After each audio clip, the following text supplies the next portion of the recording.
গোটেই বৰষুণত তিতি তিতি স্কুটি এম্বুলেন্সত তুলি গৈ আছোঁ ডক্টৰৰ ওচৰলৈ।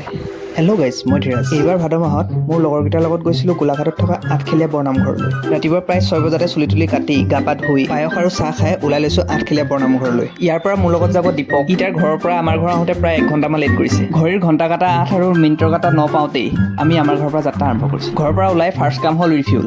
যোৰহাট পাওঁতেই আমাৰ ঘড়ীত 10 বাজিল। প্ৰায় 11:30 মানত আমি আঠখেলীয়া নামঘৰৰ মূল তোৰণ পালোহি। ইয়াত সোমাই প্ৰথমে দেখিলোঁ গণপতি বাবাক। আৰু এয়াই হ'ল গোলাঘাটত থকা আঠখেলীয়া বৰনামঘৰ।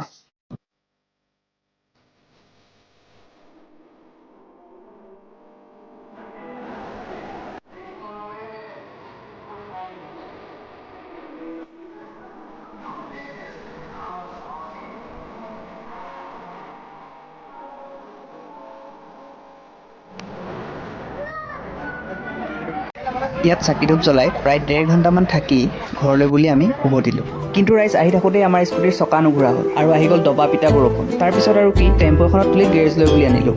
ডক্টৰৰ ওচৰ আহি পাই গম পাইছোঁ বেলডাল ছিগিল গাইজ। তাৰপাছত যোৰহাটত আহি ভাত খাই ঘৰলৈ বুলি উভতিলোঁ। এয়াই আছিল আমাৰ আঠখেলীয়াৰ ভিডিঅ', কিন্তু এলাহৰ বাবে এডিট কৰি আপলোড কৰাত পলম হ'ল। আহি আকৌ চাহ।